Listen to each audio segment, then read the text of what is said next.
तिरंगे झंडे में लपेटा गया था। इस तिरंगे के नीचे मेरे पिता का शव था और उसके पीछे चलते चलते मेरा भाई यहाँ आया। उस शहीद पिता का अपमान हरी संसद में किया जाता है। ठीक है। उस शहीद के बेटे को आप देशद्रोही कहते हैं, आप मीर जाफर कहते हैं, उसकी आप मां का अपमान करते हैं। आपके मंत्री मेरी मां का अपमान भरी संसद में करते हैं। आपके एक मुख्यमंत्री कहते हैं कि राहुल गांधी को पता भी नहीं है कि उनका पिता कौन है। आपके प्रधानमंत्री भरी संसद में खड़े होकर कहते हैं कि ये परिवार नेहरू नाम को इस्तेमाल क्यों नहीं करता। पूरे परिवार का अपमान करते हैं। कश्मीरी पंडित समाज के रिवाज का अपमान करते हैं, जिसके तहत एक बेटा अपने बाप के मरने पर पगड़ी पहनता है, परिवार की परंपरा को आगे बढ़ाता है। लेकिन आप पर कोई मुकदमा नहीं होता, आपको 2 साल की कोई सजा नहीं मिलती, आपको जेल की सजा नहीं मिलती, आपको संसद से कोई बाहर नहीं निकालता, आपको मना नहीं करता कि 8 सालों के लिए आप चुनाव नहीं लड़ सकते। क्यों? मैं पूछना चाहती हूं क्यों? आज तक हम चुप रहे हैं, हमारे परिवार का अपमान करते गए। मेरे भाई ने क्या कहा? संसद में वो मोदी जी के पास गए और उनसे गले लगे। मेरे भाई ने कहा मैं आपसे नफरत नहीं करता हूं, मेरे दिल में आपके लिए कोई नफरत नहीं है, हमारी विचारधारा अलग है, लेकिन हमारी नफरत की विचारधारा नहीं है। तो मैं पूछना चाहती हूं, एक आदमी का कितना अपमान करोगे? कितना अपमान करोगे? क्या यही है इस देश की परंपरा? आप परिवारवादी कहते हैं, तो भगवान राम कौन थे? भगवान राम को वनवास में भेजा गया, उन्होंने अपने परिवार, अपनी धरती के प्रति अपना धर्म निभाया। क्या भगवान राम परिवारवादी थे? क्या पांडव परिवारवादी थे कि वो अपने परिवार की संस्कारों के लिए लड़े? और हमें क्या शर्म आनी चाहिए कि हमारे परिवार के सदस्य शहीद हुए इस देश के लिए? इस झंडे में उनका खून है, इस धरती में उनका खून है, इस देश के लोकतंत्र को मेरे परिवार के खून ने सींचा है। और जो सोचता है कि हमें अपमानित करके हमें डराएंगे, हमें धमकाएंगे, जो सोचता है कि तमाम एजेंसियों को लगाकर हम पे छापे मारकर हमसे कुछ भी करके हमको हमें डराएंगे, वो गलत सोचते हैं। तुम डरने वाले नहीं है। हम और मजबूती से लड़ेंगे, हम इस देश के लोकतंत्र के लिए कुछ भी करने के लिए तैयार हैं। इस देश के लोकतंत्र को, इसकी नींव कांग्रेस पार्टी के महान महापुरुषों ने की डाली है। कांग्रेस पार्टी लड़ी इस देश की आजादी के लिए और आज भी इस देश की आजादी के लिए ही लड़ रही है। कभी कभी मैं सोचती हूँ, मुझे समझ में नहीं आता कि पब्लिक क्या सोच रही है। क्या देख नहीं रही है क्या हो रहा है? क्या आपको दिख नहीं रहा है कि आपकी सारी संपत्ति लूटी जा रही है, एक आदमी को दी जा रही है, गिने चुने उद्योगपतियों को सब कुछ दिया जा रहा है? किसकी संपत्ति है? ये राहुल गांधी की संपत्ति है, ये आपकी संपत्ति है। ये पीएसयू किसके हैं? किसके लिए बनाए गए? आपके लिए बनाए गए, जो ऐसे एक के बाद एक इनको बेचे जा रहे हैं, दिए जा रहे हैं। इसी से तो आपका रोजगार आता है। छोटे उद्योगों से, छोटे व्यापारियों से आपका रोजगार आता है, किसी बड़े अडानी से नहीं आता। रोजगार नहीं देते, छीन रहे आपका रोजगार। तो आप समझ क्यों नहीं पा रहे हैं? आप गैस के सिलेंडर के लिए 1000 रुपए दे रहे हैं और यहाँ आपकी सारी संपत्ति किसी को सौंपी जा रही है। राहुल गांधी जी ने क्या कहा? अरे कौन सा इतना बड़ा जुल्म कर लिया कि आपसे 2 सवाल पूछ लिए, जवाब नहीं दे पाए ना, घबरा गए। और जो अहंकारी होते हैं, तानाशाह होते हैं, क्या करते हैं? जब सवालों का जवाब नहीं दे पाते तो पूरी सत्ता को लेकर जनता को दबाने की कोशिश करते हैं। जो सवाल उठाता है उसको दबाने की कोशिश करते हैं। आपने कभी सोचा है, आंखें खोलिए, आपने कभी सोचा है कि ये पूरी सरकार, ये सारे मंत्री, ये सारे सांसद एक आदमी को बचाने की क्यों इतनी कोशिश कर रहे हैं? इस अडानी में है क्या कि इसको आप सारी संपत्ति दे रहे हो देश की? 20 हजारों करोड़ शेयर कंपनियों में इनकी है और आप इन पे इंक्वायरी नहीं कर सकते। ये अडानी है कौन कि आप सब उनका नाम उठते ही बौखला जाते हैं और उनको बचाने में लग जाते हैं? देखिए, आप इस देश के देशवासी हैं, देश आपका है, ये लड़ाई आपकी है। आज तमाम नौजवान बेरोजगार क्यों हैं?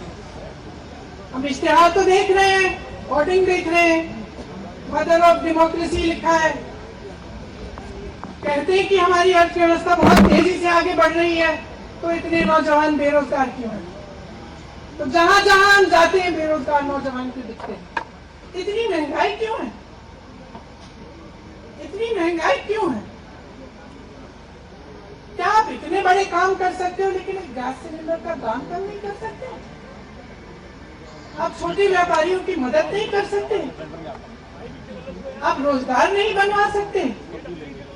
फिर आपकी सरकार किस काम की है?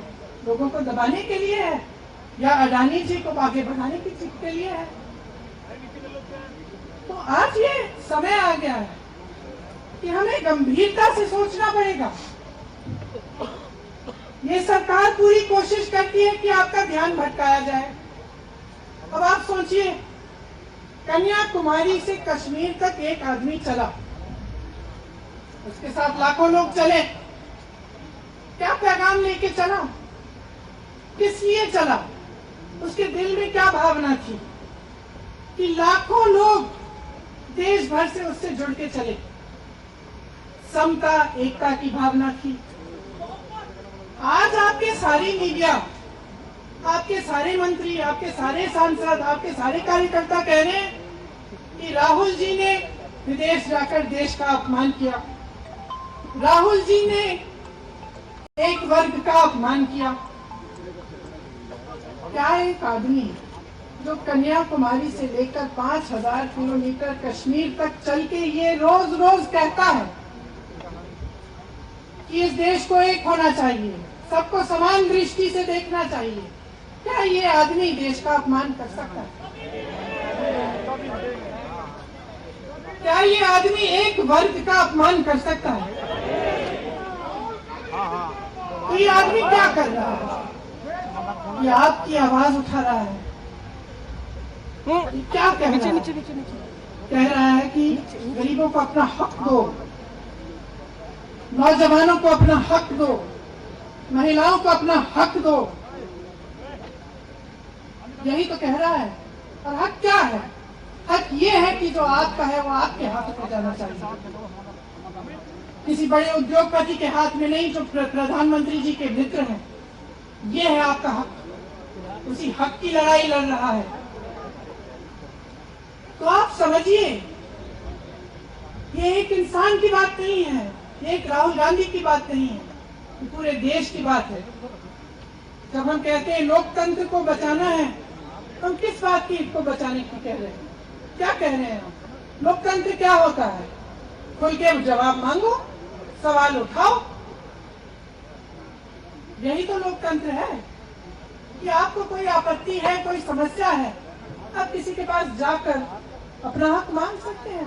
आप कह सकते हैं भाई हमारे लिए ये क्यों नहीं किया, इतनी महंगाई क्यों है, हमारे लिए रोजगार क्यों नहीं बनाए, लेकिन आज यही हक आपसे छीना जा रहा है और आपका ध्यान इधर उधर भटकाया जाता है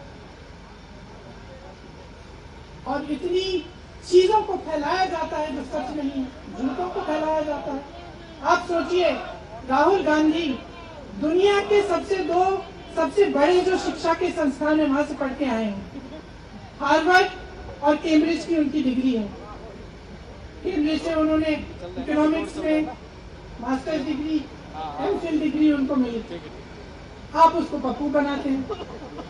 पूरे देश भर में आपकी सहायता के साथ मेरे मीडिया के दोस्तों, डिग्री आपने देखी नहीं, सच्चाई आपने देखा नहीं, उनको पप्पू बना दिया।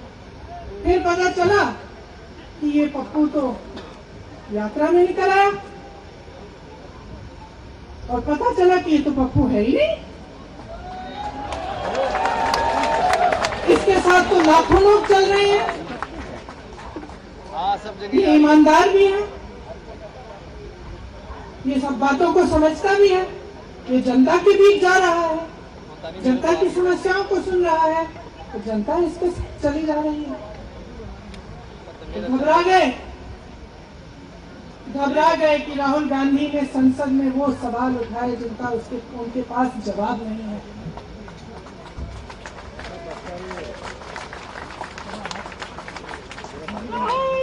क्या किया सुन लीजिए।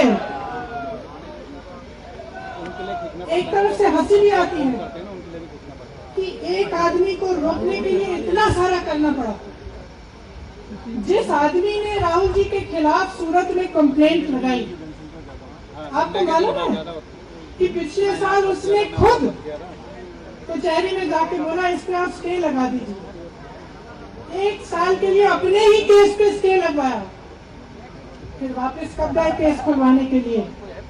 राहुल गांधी के संसद में अडानी के भाषण देने के 1 हफ्ते बाद, 1 हफ्ते बाद वो आदमी वापस जाता है, कहता है केस सुन लीजिए, हम तैयार हैं। 1 महीने के अंदर अंदर हमारी नौकरी जाएगी। जज कह देते हैं कि राहुल गांधी को 2 साल की सजा मिलेगी। आपने देखा इस देश में कितने केस हैं कि जेल में 10 साल के लिए पड़े रहते हैं, उनकी सुनवाई नहीं होती। ये तो सुनवाई भी फट से हो गई, जजमेंट भी फट से हो गई, सजा भी फट से हो गई। और आपने कह दिया अगले दिन कि 8 सालों के लिए ये चुनाव नहीं लड़ सकते, संसद से बाहर कर देंगे इनको। वाह वाह वाह वाह वाह वाह, बहुत धैर्य है आप में। अरे कायर है इस देश का प्रधानमंत्री। लगा दो केस मुझ पर, लगा दो केस मुझ पर, जेल ले जाओ मुझे भी, लेकिन सच्चाई ये है कि इस देश का प्रधानमंत्री कायर है।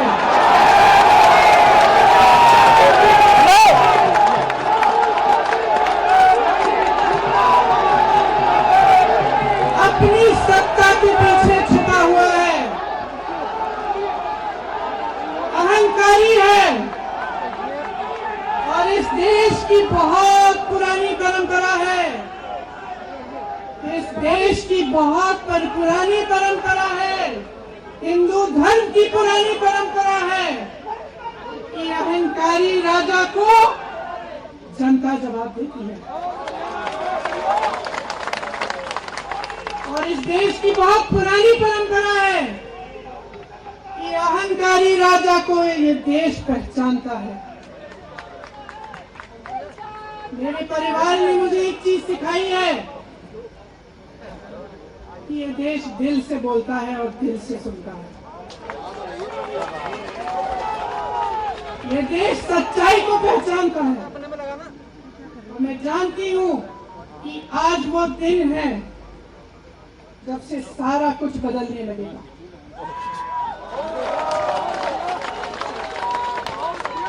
मेरे मीडिया के साथियों, मैं आपसे कहना चाहती हूँ, बहुत हो गया है। मैं जानती हूँ आप पर कितना दबाव है। मैं जानती हूँ कि आपको लाइन भेजी जाती है कि आज आपको ये कहना है, आज आपको ये लिखना है, लेकिन आपकी एक बहुत बड़ी जिम्मेदारी है। आज लोकतंत्र खतरे में है। अगर सरकार सवाल उठाने वाले को 8 सालों के लिए संसद से निकाल सकती है, अगर कह सकती है कि तुम्हें चुनाव लड़ने की ही इजाजत नहीं है, तो बहुत गड़बड़ है, बहुत गलत हो रहा है। और ये लोकतंत्र के लिए ठीक नहीं है, ये देश के लिए ठीक नहीं है। जब आप पत्रकार बने, शुरू में जब आप काम के लिए आए, तो आपके दिल में भी ये होगी बात कि देश के लिए मैं सच्चाई बोलूंगा, सच्चाई बोलूंगी। आज आप बोल नहीं पा रहे हैं, हिम्मत करिए, खड़े हो जाइए। आपने जैसे खड़गे जी ने कहा, तमाम पार्टियों ने आज अपनी आवाज उठाई है, उनका हम सब धन्यवाद देते हैं। और हम सबको एक होना पड़ेगा, इसलिए होना पड़ेगा क्योंकि आज ये देश खतरे में है। आज इस देश की सारी संपत्ति एक आदमी को सौंपी जा रही है और उस आदमी को बचाने के लिए पूरी सरकार खड़ी हो जाती है। बहुत गलत हो रहा है। अगर आज मेरे भाइयों और बहनों आप इसको पहचान नहीं पाएंगे तो इस देश को बहुत खतरे में डाल दें। इसीलिए यहाँ खड़े हुए महात्मा गांधी जी की समाधि के कुछ ही गज दूर खड़े हुए मैं आपको याद दिलाती हूँ कि कितनों ने इस देश के लिए अपना खून बहाया है, कितनों ने इस देश की धरती, इस देश की आजादी के लिए अपना खून बहाया है। ये अफसर हैं यहाँ तैनात खड़े हैं, इसी तरह से इनके भाई सरहद पे खड़े होते हैं हमारे लिए, आज भी अपना खून बहा रहे हैं। क्या इसके लिए, क्या अडानी जी के लिए, कि अपने देश के किसान के लिए, अपने देश के गरीब के लिए, अपने देश के छोटे व्यापारियों के लिए, महिलाओं के लिए, अपने बच्चों के भविष्य के लिए हम सब अपनी जान देने के लिए तैयार हैं। तो मैं आपसे आग्रह करती हूँ, मेरे देशवासियों, आंखें खोल लो, समय आ गया है, डरो मत। राहुल गांधी के शब्दों में डरो मत, इनका सामना करने का समय आ गया है। एकजुट हो जाओ, सामना करो, इस देश की सच्चाई को उभारो, इस देश की एकता को बनाए रखो और इस देश को आगे बढ़ाओ। जय हिंद।